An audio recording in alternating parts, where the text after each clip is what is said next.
महा exit poll, महा अंदाज आणि त्या अनुषंगाने सुरू असलेली चर्चा। कारण देशातील उर्वरित राज्यांच्या महानिकालांच्या अंदाजांची आकडेवारी आपण आत्ताच पाहिलेली आहे। भारतासारख्या विशाल आणि विविधतेने नटलेल्या देशातील निवडणुकांचं विश्लेषण खरं तर खूप किचकट विषय आहे। कारण काही ठिकाणी जातीचं तर काही ठिकाणी राजकीय समीकरण धर्मात अडकून पडलेलं देखील दिसतं आणि त्याच अनुषंगाने या क्षणाचे सर्वात येणारे एक्झिट पोलचे अंदाज आपण यावेळेला पाहतोय। एनडीएला 353 ते 383 जागा मिळणार। इंडिया आघाडीला 152 ते 182 जागांचा अंदाज। महा एक्झिट पोलचे सर्वात आधी निकाल आपण यावेळेला पाहतोय। एबीपी माझावर नरेंद्र मोदींची हॅट्रिक होताना आपल्याला सगळ्यांना पाहायला मिळणार। तर इंडिया आघाडीला 152 ते 182 जागांचा अंदाज यावेळेला वर्तवला जातोय। त्यामुळे ही हॅट्रिक नेमकी कशी असेल? एबीपी सी वोटरच्या एक्झिट पोलचे अंदाज सगळ्यात आधी आपण पाहतोय। भाजपला एकट्याला 315 जागा त्या ठिकाणी मिळणार। 2019च्या तुलनेत भाजपला 12 जागा जास्त शक्य असल्याचं देखील एक्झिट पोलच्या अंदाजानुसार आपल्याला पाहायला मिळतंय। आणि याच संदर्भामध्ये अधिक चर्चा करण्यासाठी सर्व तज्ञ मंडळी आपल्या सोबत आहेतच। मात्र अनिल देशमुख यांच्याकडे मी जाईल की अनिलजी 400 पारचा नारा लगावण्यात आलेला होता, मात्र ज्या प्रकारची आकडेवारी आपल्याला यावेळेला एक्झिट पोलच्या अंदाजानुसार पाहायला मिळते, काय आपली पहिली प्रतिक्रिया आहे? असं आहे की ज्या पद्धतीनं 400 पारचा नारा लावण्यात आला होता तशा पद्धतीचं कुठेही चिन्ह नाही, कुठेही वातावरण नाही तशा पद्धतीनं। आपण जे आता काही अंदाज दाखवत आहे ते सुद्धा मला जास्तीचे वाटत आहे। जी आता संपूर्ण परिस्थिती पाहिली, महाराष्ट्र व्याप्तीतली परिस्थिती पाहिली, तुम्ही याच्यामध्ये जो प्रश्न उपस्थित केला अतुलजी भाटकर साहेबांना जो प्रश्न विचारला की महाराष्ट्रामध्ये खास करून नरेंद्र मोदी साहेबांना इतक्या सभा का घ्याव्या लागला, त्यांनी त्याचं उत्तर व्यवस्थित दिलं नाही। तुम्ही 2019 मध्ये पहा की नरेंद्र मोदी साहेब 5दा आले होते महाराष्ट्रामध्ये।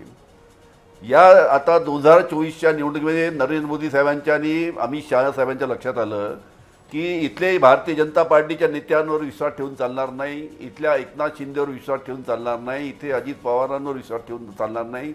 आपल्याला इथे महाराष्ट्रात जाऊन जास्तीत जास्त सभा घेतल्याशिवाय इथली परिस्थिती सुधरू शकणार नाही। म्हणून नरेंद्र मोदी साहेबांनी इथे तुम्ही मला सांगितलं 14 ने 18चा आकडा आहे, 18 सभा नरेंद्र मोदी साहेबांनी घेतल्या। अमित शहा साहेबांनी सुद्धा इथे मोठ्या प्रमाणात सभा घेतल्या। असं कारण काय? 2019 मध्ये 5-6 सभा घेतात आणि 2024 मध्ये 18-19 सभा घेतात। याचं कारण हे आहे की महाराष्ट्रातील परिस्थिती केंद्रातील जे नेते आहेत त्यांच्या लक्षात आली होती आणि तशाच प्रकारचं चित्र या ठिकाणी आहे। नरेंद्र मोदी साहेब जरी या ठिकाणी आले तरी त्याचा परिणाम या ठिकाणी होणार नाही।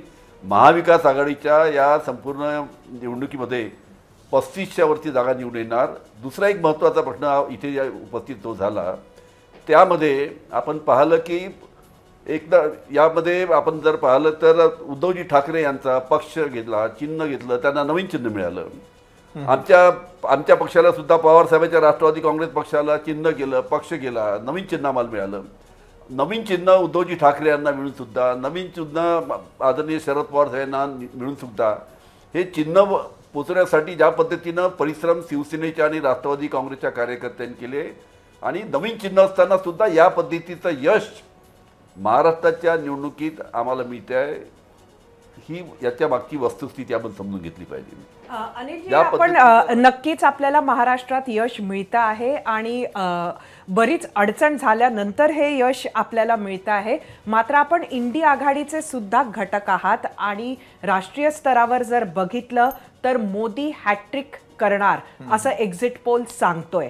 आपल्याला असं वाटतं का की मोदींच्या समोर जर पंतप्रधान पदाचा एखादा चेहरा दिला असता तर त्यांना जास्त चांगली फाईट इंडिया आघाडी देऊ शकली असती?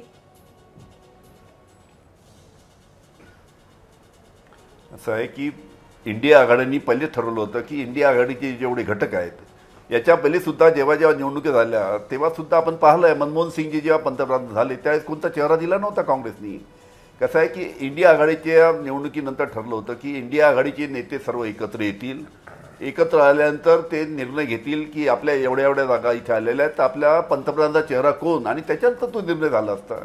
याच्या बाबतीत इंडिया आघाडीने पहिले जाहीर केलं होतं की आमच्या निवडणूक झाल्यानंतर आम्ही आमचा पंतप्रधानाचा चेहरा जाहीर करू।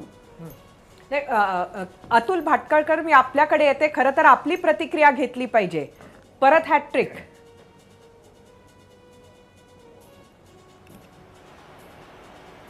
हे बघा, मी सुरुवातीलाच म्हटलं की राज्यांचा निकालांची आपण चर्चा करतोय ती करत असताना बिग पिक्चर ज्याला म्हणतात ते आपण अजिबात त्याच्याकडे दुर्लक्ष करून चालणार नाही. तिसऱ्यांदा कुठलीही अँटी इन्कम्बन्सी न निर्माण करता सत्तेत माननीय मोदीजी येत आहे. It itself is so big achievement. Pandit नेहरूंच्या नंतर 4 जूनला पुन्हा मोदीजी प्रधानमंत्री होते. हे दुसरे प्रधानमंत्री असतील की जे स्वतःचा पक्ष तिसऱ्यांदा त्या ठिकाणी केंद्रामध्ये निवडून आणत आहेत. आणि त्याच्यामुळे ही सर्वात मोठं यश या ठिकाणी माननीय मोदीजींचं आणि भारतीय जनता पार्टीचं आहे. इंडिया आघाडी आहे कुठे हो मला सांगा. दिल्लीमध्ये आप आणि काँग्रेस एकत्र आहेत. पंजाबमध्ये विरोधात लढत आहेत. त्या पंजाबची राजधानी असलेल्या चंदीगडमध्ये ते एकत्र लढत आहेत. आणि त्याच्यामुळे इंडिया आघाडी ही मीडियाने निर्माण केलेली इंडिया आघाडी आहे. ही पेपरवरची आघाडी आहे, प्रत्यक्षात ती नाही. महाराष्ट्रामध्ये राजू शेट्टी यांच्या बरोबर गेले नाहीत. मार्क्सवादी कम्युनिस्ट पार्टी यांच्या बरोबर गेली नाही. प्रकाश आंबेडकर यांच्या बरोबर गेले नाहीत. त्यांचे ते वेगळे लढले. आणि त्याच्यामुळे अशी इंडिया आघाडी ही प्रत्यक्षात नाहीये. मला आपल्या सर्वेच्या आधारावर किंवा ओव्हरऑल आजचे जे एक्झिट पोल येत आहेत त्याच्या आधारावर एक महत्वाचा मुद्दा जो मी आता मांडला तो आणि दुसरा महत्वाचा मुद्दा या एक्झिट पोल प्रमाणे भारतीय जनता पार्टी तामिळनाडू आणि केरळमध्ये त्या ठिकाणी स्वतः मोठ्या प्रमाणावर इनरोड करते. हे भारतीय जनता पार्टीचं एक फार मोठं यश मानलं जाईल. अजून एक मुद्दा जो राजू खांडेकरांनी म्हटले की पंजाबमध्ये भारतीय जनता पार्टीला फार मोठं यश मिळतं असं एक्झिट पोल दाखवत नाहीये. पण पंजाबमध्ये प्रथमच भारतीय जनता पार्टी स्वतःच्या ताकदीवर लढते. आणि त्यामुळे त्या दृष्टीने सुद्धा पंजाबमध्ये सुद्धा भारतीय जनता पार्टीला एक मोठं यश या ओव्हरऑल एक्झिट पोलच्या माध्यमातून मिळतंय हे आपल्याला स्पष्ट होतंय. आणि मगाशी मी विश्लेषण ऐकत होतो की उत्तर प्रदेशमध्ये जे काही यश मिळतंय त्याचं क्रेडिट कोणाला तर योगी आदित्यनाथांच्या कारभाराला. 100% योगी आदित्यनाथांचा कारभार हा अत्यंत उत्तम अशा प्रकारचा कारभार आहे. पण महाराष्ट्रामध्ये तुमच्या एक्झिट पोल प्रमाणे जर का भारतीय जनता पार्टीला अपेक्षित यश मिळत नाहीये तर तिथे मात्र माननीय नरेंद्र मोदीजींचा रथ हा रोखला जातोय. अशा पद्धतीचं दुटप्पी विश्लेषण करून जनता फसणार नाही, जनतेला ते चालणार पण नाही. अतुलजी एक प्रश्न मलाही आपल्याला विचारावासा वाटतो की आपल्याला महाराष्ट्राचा एक्झिट पोल मान्य नाही पण देशात मोदी येणार हा आमचा एक्झिट पोल आपल्याला मान्य आहे. याबद्दल आपण काय म्हणता? नाही बघा, मी तुम्हाला पुन्हा एकदा सांगतो की तुमच्या एक्झिट पोल प्रमाणे सुद्धा महायुती पुढेच आहे. आणि मी तुम्हाला आता तुमचा गेल्या वेळेचा एक्झिट पोल वाचून दाखवतो. 2019 भाजपला 17 जागा दाखवल्या होत्या. प्रत्यक्षात किती मिळाल्या आपल्याला माहिती आहे. राष्ट्रवादीला 9 जागा तुम्ही दाखवल्या होतात 1900 एक्झिट पोल मध्ये. अखंड राष्ट्रवादीला. काँग्रेसला 4 जागा दाखवल्या होत्या. काँग्रेसला मिळाली 1च जागा. आणि इतर एक दाखवली होती. ती इतर एक तुम्ही नवनीत राणा पकडली होती का मला माहित नाही, का राजू शेट्टींना पकडलं होतं याची मला कल्पना नाही. आणि त्यामुळे मी काँग्रेसवाल्यांसारखा ईव्हीएमला दोष देतात तसं मी एक्झिट पोलच्या प्रक्रियेला दोष देत नाही किंवा हे डेलिबरेट केले जात आहेत असं माझं अजिबात म्हणणं नाही. एक अभ्यास असतो, सेफॉलॉजी असते, काही त्यांची गणितकं असतात. ती गणितकं बऱ्याचदा चुकत असतात. आणि एक्झिट पोलमध्ये जेवढ्या जागा दाखवल्या त्याच्यापेक्षा जास्तीत जागा आम्हाला दोन्ही निवडणुकीत या मिळालेल्या आहेत. आणि त्यामुळे महाराष्ट्राच्या एक्झिट पोलमध्ये तुम्ही जे दाखवलंय त्याच्यापेक्षा जास्तीत जागा 4 जूनला आम्हाला मिळणार आहे. देशभरात सुद्धा हे जास्ती जागा आम्हाला याच्यापेक्षा मिळतील, 400 पार होतील. आणि त्याच्यामुळे यात अविश्वास किंवा तुमच्या किंवा अन्य कुठल्या एक्झिट पोल करणाऱ्यांच्या इंटेन्शनवर शंका घेण्याची भारतीय जनता पार्टीची वृत्ती पण नाही. माझा मुद्दा विश्लेषणापुरता मर्यादित आहे. आणि त्यामुळे तिसऱ्यांदा देशामध्ये पुन्हा एकदा बहुमताचं सरकार येत असणं हे मला वाटतं हे प्रचंड मोठं यश आहे. मी एकाच लेखाचा उल्लेख करतो रुचिर शर्मा, जे भारतीय जनता पार्टीचे विचारांचे विरोधक म्हणून प्रसिद्ध आहेत. या विषयात सुद्धा ते मोठे लिखाण करतात, अर्थतज्ञ आहेत. त्यांनी सुद्धा देशाचा दौरा केल्यानंतर टाइम्स ऑफ इंडियातल्या लेखात हे म्हटलं की देर इज नो अँगर अगेन्स्ट नरेंद्र मोदी. मला वाटतं भारतीय राजकारणामध्ये 40 वर्षाच्या गेल्या हे सर्वात मोठं यश आहे. 10 वर्षाच्या सत्तेनंतर अँटी इन्कम्बन्सी असणं सोडा, प्रो इन्कम्बन्सी असणं आणि ती विशेषतः महिला आणि युवकांमध्ये असणं हे नरेंद्र मोदींच्या कार्यशैलीचं, त्यांच्या प्रामाणिक कारभाराचं, त्याच्यावर जनतेने उठवलेली मोहर आहे असं मला वाटतं. आणि सुशासन, जनतेचे कार्यक्रम जनतेपर्यंत, गरिबांची सेवा करण्याकरता ते कार्यक्रम त्यांच्यापर्यंत पोहोचवणं, डिलिव्हरी सिस्टीम 100% मजबूत करणं, हे मला वाटतं मोदींच्या 10 वर्षाच्या सरकारचं सर्वात मोठं यश आहे. आणि बरं, तुम्हाला वाटतं हे तुमचं सर्वात मोठं यश आहे. मात्र अनिल देशमुखांशी जाता जाता मला खरं तर तुमच्याकडनं एक प्रतिक्रिया अपेक्षित आहे यावेळेला. अनिलजी, एका बाजूला तर मोठं आव्हान उभं केलं, सगळ्याकडे दौरे करण्यात आले, राहुल गांधी सगळीकडे फिरले, भारत जोडो अभियान करण्यात आलं, मात्र इतर राज्यांमध्ये तर भाजप मुसंडी मारताना पाहायला मिळत आहे. तिथे तुम्ही कमी पडलात का अनिलजी?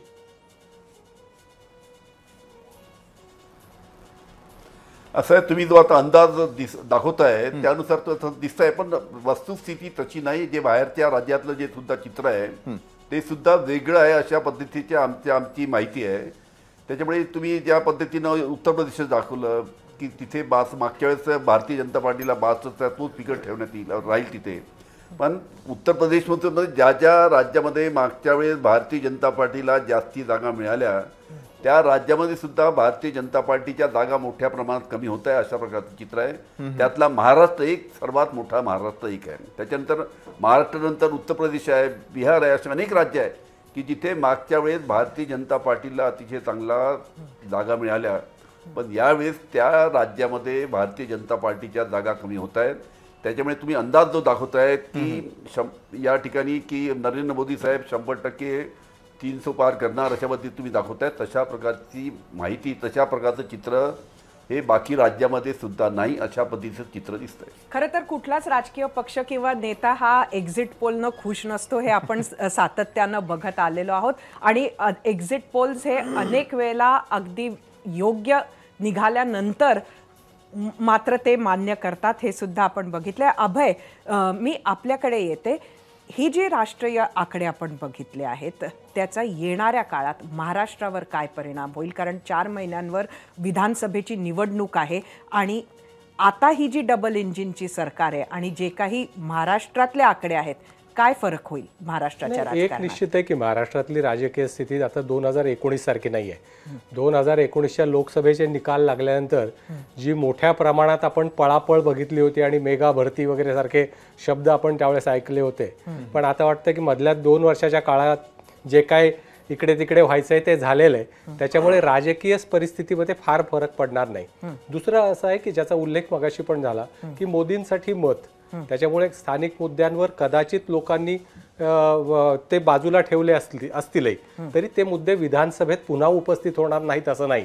त्यामुळे या परिस्थितीत सुद्धा काहीही निकाल आले केंद्रातले तरी एक निश्चित आहे की महाराष्ट्रातलं आत्ताचं जे समीकरण आहे महाविकास आघाडीचं, त्यात काही फार मोठा फरक पडेल असं दिसत नाही समीकरणात. आता आत्मविश्वास म्हणाल तर आत्मविश्वासामध्ये निश्चितपणे परत 5 वर्ष केंद्रात तेच सरकार आहे जे ज्याच्या जाचाला कंटाळून आपण बाजू बदलली आहे, असं सरकार आल्यानंतर त्याच्यामुळे थोडाफार फरक त्यांच्या आत्मविश्वासावर पडू शकतो. पण समीकरण काही फार मोठ्या प्रमाणात बदलेल आत्ताचं राजकीय जे ध्रुवीकरण झालेलं आहे त्या असं काही वाटत नाही. राजीव, आपल्याला असं वाटतं का की शरद पवारांचं यश एक्झिट पोलमधलं जर बघितलं तर जी मंडळी अजितदादांबरोबर गेली आहे त्यातील बरीच नेते मंडळी ही विधानसभेच्या आधी शरद पवारांकडे वापस येतील? नक्कीच तसा प्रयत्न होईल. आणि पण त्याच्याबद्दल शरद पवारांनीच असं मध्यंतरी स्पष्ट केलं की जे गेले ते गेले, आता आम्ही त्यांच्या जागी नव्यांना संधी देतोय आणि त्यांचा विश्वासघात आम्ही करू इच्छित नाही. त्यामुळे एक प्रकारे त्यांनी येणाऱ्यांसाठी आमची दारं बंद आहेत अशा प्रकारचं असं सुतोवाच करणारं विधान केलं होतं. पण अर्थात जर आज महाराष्ट्राच्या राजकारणामध्ये म्हणजे जे दिग्गज नावं आहेत अशी नावं असे नेते जर पुन्हा आले तर अर्थातच शरद पवार त्यांना घेतील. प्रश्न हा आहे की ही मंडळी ज्या कारणासाठी अजितदादांबरोबर गेलेत ती कारणं केंद्र पातळीवरची बदललीत असं होतंय का? जर भाजपला इतक्या मोठ्या संख्येनं जनाधार आणि मोठ्या संख्येनं सीट्स मिळत असतील, पुन्हा मोदीच पंतप्रधान होत असतील, तर ज्या कारणासाठी ही मंडळी तिकडे गेली ती कारणं तशीच राहतात. म्हणजे असं की ज्या चौकशा आणि याच्यापासून पळण्यासाठी म्हणून मंडळी गेली होती ती परत येऊन त्या नव्यानं चौकशा आपल्या मागे लावून घेतील असं तर काही होण्याचं कारण नाही. त्यामुळं जर केंद्रामध्ये काही बदल झाले तर येण्याचा विचार ही मंडळी करतील. जर केंद्रामध्ये मोदींचं सरकार तसंच किंबहुना त्याच्यापेक्षा जास्त ताकदीनं येत असेल तर मनोमन कितीही इच्छा असली आणि महाराष्ट्रामध्ये आपलं भविष्य डगमगतंय हे दिसत असलं तरीसुद्धा ही मंडळी परत येताना 1000 वेळा विचार करतील.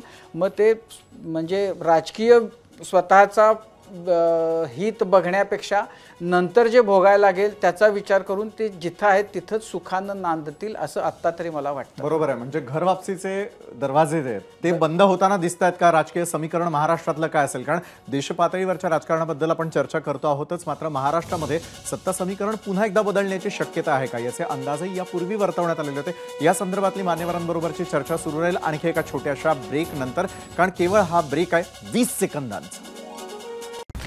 काय रे, सिलेक्शन झालं का? 12th मन. यावेळी आपल्या टीमला प्रेमाने पाणी पाज. पुढच्या वेळी आपल्या बॅटिंगने अपोजिशन टीमला पाणी पाज. दुसऱ्यांचा आत्मविश्वास वाढवण्यापेक्षा अजून काय आनंद मिळू शकतो? डेअरी डे, चांगुलपणात गोडवा आहे. आपण बघत आहात एबीपी माझा. उघडा डोळे बघा नीट. चितळे बंधू आता नव्या स्वरूपात.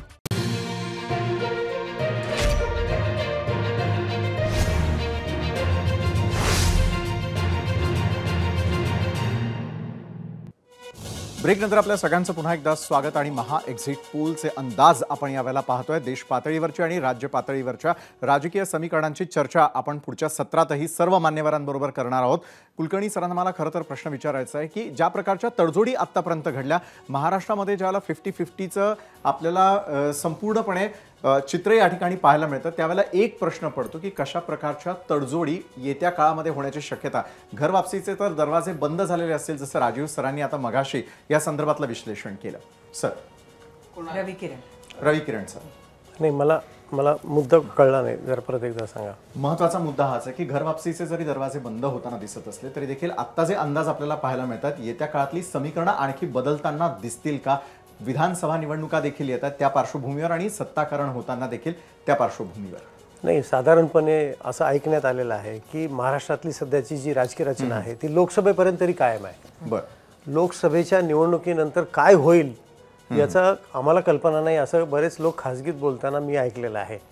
आणि आपण जर भाषा बघितली प्रत्येक नेत्यांची तर ती अजित पवारांची असो किंवा एकनाथ शिंदेंची असो किंवा इतर नेत्यांची असो, मोदी पुन्हा पंतप्रधान झाले पाहिजेत हीच ती भाषा होती. पण महाराष्ट्रात पुन्हा एक वेगळा काही राजकीय आम्हाला हे वेगळं घडवायचं आणि तेच करायचंय असं काही भाषा दिसत नव्हती. त्यामुळे आता इथं काय होतंय नेमकं लोकसभेनंतर ते चित्र स्पष्ट झाल्यानंतर होईल. समजा मोदी पंतप्रधान झाले तसं जसं राजीव खांडेकरांनी सांगितलं की ते काही अडचण येणार नाही, चौकशांचं बालन कुणी पुन्हा परत मागे लावून घेणार नाही. परंतु समजा दिल्लीत काही बदल झालाच तर मात्र मग सगळं चित्र विस्कळीत होईल.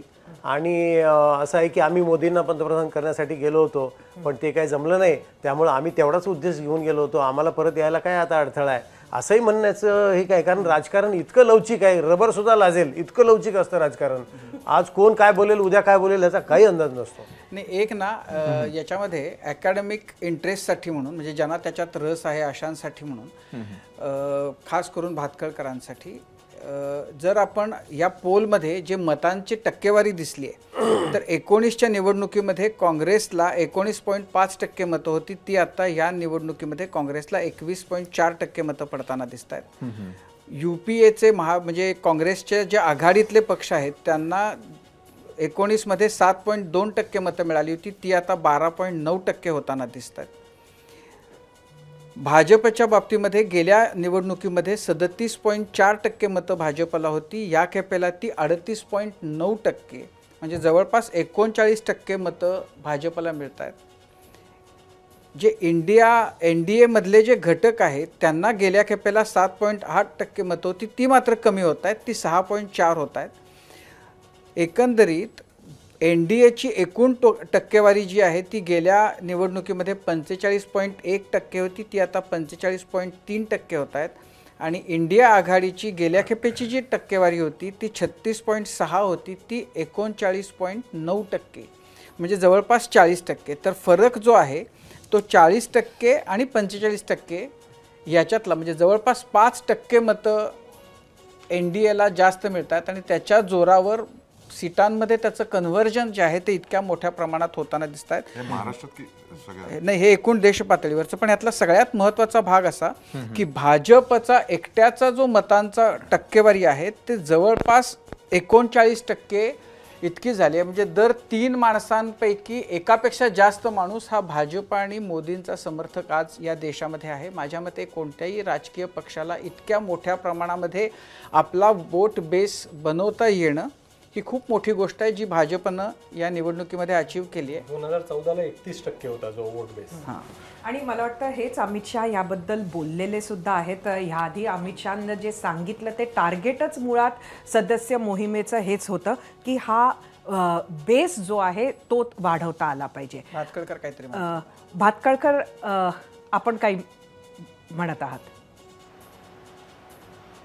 नाही, खांडेकरांनी जी माहिती दिली आता, राजू खांडेकरांनी, त्याच्यामध्ये इंडिया आघाडीमध्ये समजा बंगाल आहे तर त्यांनी आकडेवारी कशी पकडली, कारण तिथे तृणमूल काँग्रेस वेगळी लढतीये, कम्युनिस्ट आणि काँग्रेस वेगळे लढतायत, मग त्या दोघांची मिळून ते 40% पकडतायत. नाही, याच्यामध्ये वेगवेगळे पकडतायत. भातखळकर, याच्यामध्ये सुरुवातीला म्हटलं की याच्यामध्ये UPAचे अलाईज आहेत आणि इंडिया आघाडीचे पण वेगळे आहेत. म्हणजे UPAची जी आघाडी आहे ते समजा आपण असं गृहीत केलं की म्हणजे जे आत्ता ॲक्च्युली लढता आहेत काँग्रेसच्या बरोबर युती करून, तर त्यांचं मतांचं प्रमाण 7.2 वरून ते वाढून 12.9% झालं आहे. पण जे इंडिया आघाडीचा भाग आहेत पण ते काँग्रेसच्या विरोधातही लढत आहेत किंवा ते प्रत्यक्ष सीटांच्या ॲडजस्टमेंटमध्ये नाही आहेत, तर अशांचं गेल्या खेपेच्या निवडणुकीमधले मतांची टक्केवारी 9.9 होती, ती कमी होऊन 5.6 होताना दिसते. आणि आता आपण वळूया महाराष्ट्राच्या सगळ्यात इंटरेस्टिंग फाईटकडे. आणि मला वाटतं 99.99% लोकांना जर विचारलं तर सगळ्यात इंटरेस्टिंग सीट कुठली, तर मला वाटतं उत्तर एकच येईल, ते म्हणजे बारामती. आणि समर, मी आपल्याकडे येते. बारामतीची जागा जर बघितली तर अजित पवारांना एक्झिट पोलनं 1 जागा नक्की दिलेली आहे. जर ही जागा बारामती असली तर पवारांना 6 जागा मिळून सुद्धा कुठेतरी गड आला पण सिंह गेला असं होईल का? काय ह्याचे परिणाम होतील? ह्याचे खूप दुर्गामी परिणाम होतील. त्याचे काय ह्याच्यात काय अन्वयार्थ लावले जातात, कारण हे नुसतं त्या सीट पुरतं मर्यादित राहणार नाही. जसं यापूर्वी राजीवने सांगितलं किंवा जे रवी किरण सुद्धा बोलले, काय आहे की ही निवडणूक देशामध्ये काय रिझल्ट देते, राज्यात काय रिझल्ट देते, या सगळ्यावर ती 1 सीट बारामतीची आहे का अन्य कोणती आहे यावर सगळं अवलंबून राहील. जसं रवी किरण म्हणाला, देशामध्ये समजा काही जागा कमी झाल्या NDAच्या, BJPच्या, बहुमताच्या अगदी थोडे खाली जरी आले आणि तुम्ही म्हणताय तसं जर बारामतीची सीट ही अजितदादा जिंकले, तर माझं असं व्यक्तिगत मत आहे की हे जे 2 राष्ट्रवादी आहेत, देशात जर मोदींचं नाही आलं सरकार, तर त्यांचे एकीकरणाची प्रक्रिया त्या सीटमुळे अधिक वेगाने होईल. कारण दोन्ही ठिकाणी सिग्नल जाईल, म्हणजे पवारांनाही तो सिग्नल रिसीव्ह करावा लागेल आणि अजित पवारांनाही करावा लागेल की आपण वेगवेगळे राहून काय फार मोठी अचीवमेंट करू शकत नाही. पण जर देशामध्ये जसं मोदींचं सरकार आलं या एक्झिट पोल प्रमाणे आणि जर ती सीट आली तर मग त्याचे अजून वेगळे परिणाम होतील, कारण मग काही ती एकीकरणाची प्रक्रिया होणार नाही.